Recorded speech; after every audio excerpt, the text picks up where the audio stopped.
반갑습니다. 오늘은 6번째 주차 강의입니다. 그래서 오늘은 이제 그 뇌에 대한 이야기를 하기 전에 지난주 5주차 강의에 기억이라는 것을 이야기했기 때문에 기억과 뇌를 연결하는 오늘 단원이에요. 그 다음에 뇌에 대해서 조금 더 이제 세밀하게 살펴보도록 합시다. 목차는 이렇습니다. 먼저 이제 사피엔스에 관한 이야기를 하고, 두 번째 영화 살인자의 기억법, 김영하 소설가의 책으로도 나와 있는데 이제 영화로도 나와 있죠. 살인자의 기억법에 관한 이야기.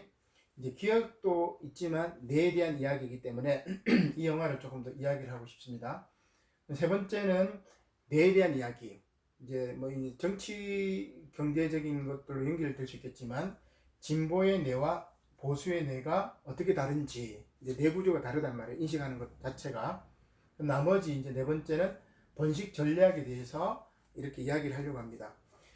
첫 번째 이제 사피엔스에 대한 이야기인데 그 진화 생물학자였던 다니엘 밀러라는 사람이 이런 이야기를 합니다. 인간 진화와 불행의 출발점은 내일 보자. 그러니까 인간이 진화했던 시발점, 그리고 인간의 불행의 시발점이 모두 다 내일 보자 라는 말에서 시작되었다는 거예요. 그러니까 내일 보자라는 말 때문에 진화가 시작되었고, 내일 보자라는 말 때문에 인간의 불행이 시작되었다, 그런 이야기입니다.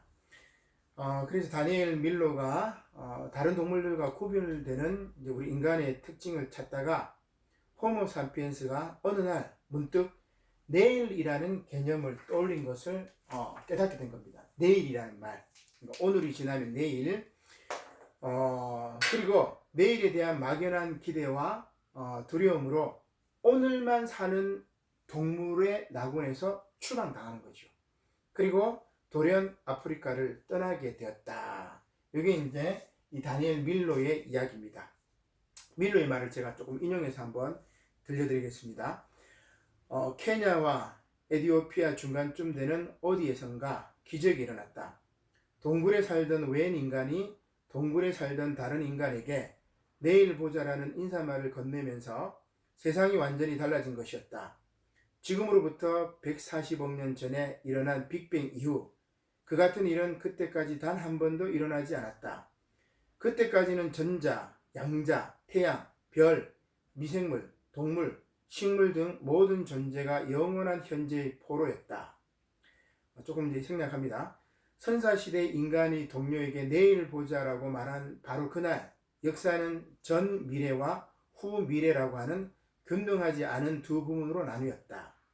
정확하게 언제 어떤 상황에서 최초의 내일 보자가 나왔는지 결코 알 수 없을 테지만, 그럼에도 미래라는 개념이 판세를 바꿔놓기 시작한 시점에 대한 상당한 단서를 가지고 있다.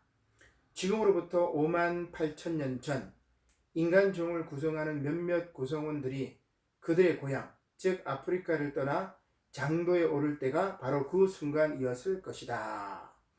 인간만이 지구상의 동물들 가운데 유일하게 아직 존재하지 않는 미래를 위해서 이미 존재하는 현재를 기꺼이 포기할 수 있다는 그런 이야기죠. 그것이 호모 사피엔스가 이 지구상에서 이제 뭐 지도력을 발휘하고 패자가 되었다, 뭐 그런 이야기죠. 보다 나은 내일을 위해서 오늘의 즐거움을 유보한 채 땀을 흘리며, 반대로 다가오지 않는 내일을 위해서 내일을 두려워해서 일찌감치 미래를 포기한 채 오늘을 즐기기만 해요. 까르페 디엠 같은 경우 내일 저것은 오늘 이것보다는 낫겠지 라는 막연한 기대로 오늘까지 일궈낸 모든 것을 포기하는 모험을 감수했던 것이 바로 호모 사피엔스의 과거였다는 그런 이야기입니다. 내일의 발명, 내일 보자, 이 말, 이것이야말로 말로 교수가 뽑은 인류가 아프리카를 떠난 원인이자 지구 생태계의 정점에 섰던 그런 근원이라고 이야기를 할 수가 있습니다. 이제 동물들의 그 사체를 눈에 보이지, 동물들의 사체가 아니고, 우리 이제 그 뭐 부모님이나 동료들의 이 시체를 눈에 보이지 않는 곳에 이렇게 묻어버리죠. 우리 이제 무덤이 이제 바로 그런 시작인데, 또 그렇게 보이지 않게 된 동료를 기억하면서 자신에게 닥칠 죽음이라는 미래에 대한 상상을 합니다. 메멘토 모리라고 죽음을 기억하라는 라틴어가 있는데, 이러한 죽음이라는 미래에 대해서 상상하는 존재는 오직 인간밖에 없다는 것을 알 수가 있습니다. 물론 동물들 또한 동료의 죽음을 인식하는 감정과 생각을 지니고 있습니다. 그러나 동물의 그것은 인간의 것과 차원이 다르죠. 따라서 호모사피엔스의 진화에 있어서 큰 두뇌하고 그 다음에 도구, 그리고 불이 결정적인 역할을 한 것도 있겠지만, 그거보다는 오히려 미래의 발명이 오히려 더 큰 역할을 하지 않았을까, 그렇게 밀러 교수가 보고 있는 겁니다. 그러나 인류는 내일이라는 상상을 발명한 이후에 삶에서 항상 불확실한 미래를 염두에 두느라고 만성적인 불안 그리고 공포에 시달려야 했습니다.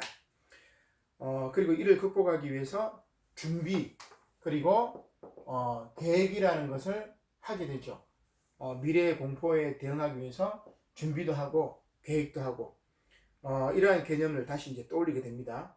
상상된 미래를 대비하는 과정에서 축적과 잉여가 탄생했고, 이윽고 호모사피엔스는 과잉의 소용돌이라는 현세의 지옥에 빠지게 된 것이죠.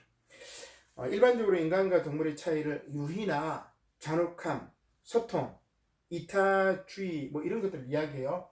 그러니까 동물과 인간의 차이를 유희, 놀이하는 인간, 호모로덴스라든지 혹은 잔혹함, 혹은 소통, 그 다음에 이타주의 이런 것들이 있느냐 없느냐에 따라서 동물과 인간의 차이를 이야기하는데, 그러나 이런 것들이 놀이하는 인간, 뭐 또 이제 인간의 잔혹성, 잡아먹지도 않으면서 동료를 죽이지 않아, 그죠? 전쟁이 그렇지 않습니까? 소통하는 것, 의사소통하는 것, 그 다음 타자를 위해서 자기의 목숨을 버리는 것, 이런 것들이 인간만의 것이 아니에요. 흰쥐들은 불 꺼진 실험실에서 막 폭소해요. 웃는단 말이에요. 유의가 있단 말이에요. 흰쥐들. 그리고 또 이렇게 이 동물들을 이제 조사해 보면 늑대는 유희를 위해서 쓸데없는 학살을 자행합니다. 그러니까 사냥 자체의 유희를 즐기는 거죠. 살인이란다. 이제 이런 이제 잔혹함에 대한 것들을 즐기는 것이 늑대의 속성이라고 이야기합니다. 사막이나 돌고래는 이제 그 시체를 이제 뭡니까? 시체와 통관하는 이제 그런 것, 시간이라고 얘기를 하는데, 시체를 이제 강간하는 것, 그 다음에 이종 강간마저 서슴지 않고 버립니다. 이제 돌고래나 사마귀들이. 그렇게 봤을 때 인간과 동물의 차이는 유의나 잔혹함이나 소통, 이것만으로 뭐 이야기할 수 있는 게 아니에요. 그래서 결국 밀러는 인간과 동물을 구별 짓는 인간다움이라는 것은 오직 내일이라는 상상, 그리고 이 상상에서 비롯된 과잉이라는 현실뿐. 내일을 위해서 오늘을 내가 희생해야 된다. 내일을 위해서 오늘 내가 참아야 된다. 아니면 내일을 위해서 내가 뭘 해야 된다. 이런 현실의 과잉들이 많이 나타났다는 것을 이야기하는 거죠. 모든 것이 과잉으로 치닫는 현대사의 모습은 아마 이제 인간의 원시시대부터 수만 년 전부터 예고되었지 않았느냐, 그렇게 볼 수가 있습니다. 자주 이제 인용되는 이제 사례인데 한번 살펴보도록 합시다. 수사자 한 마리가 암사자들의 규방을 차지하게 되면 선왕의 아들들을 제거하는 일부터 시작하죠. 라이온 킹도 마찬가지입니다. 이렇게 해서 죽임을 당하는 죄 없는 새끼 사자들의 비율이 한 80%가 된대요. 사자들 무리 중에서 80%. 이제 신다인주의자들은 이러한 행태를 유전학적 논리로 설명을 해요. 이제 80%를 죽여버리면 이게 이제 번식이 되느냐? 이제 그런 고민들이 있겠죠. 근데 이제 뭘 이야기하느냐? 이 사람들이 이야기하는 게 바로 이겁니다. 새로 태어난 수컷 알파가 압이 잃은 고아들을 제거하는 까닭은 그에게 새로 나타난 수컷 알파가 이 수컷 알파가 80%나 되는 이런 아비 이런 고아들을 제거하는 까닭은 그에게 죽은 이전 우두머리의 유전자를 물려받은 자식들을 보호해주고 먹여야 할 아무 필요가 없다는 말이에요. 이 알파가 있고 그 다음에 뭐 여기는 베타라고 칩시다. 이 베타가 지배했던 사자 무리들을 알파가 이제 베타를 죽이고 이 암사자들을 확보해요. 그 새끼들 80%를 죽인단 말이에요. 그러면 이 알파는 이 80%를 부양해줄 의무가 없다는 그런 이야기. 먹여 살려야 할 이유가 없다는 거예요. 자, 그런데 이렇게 단순하게 보지 말고 미래지향적으로 보면 어떻게 되느냐? 새끼들에게 젖을 먹이는 한 이 암사자는 배란을 하지 못하죠.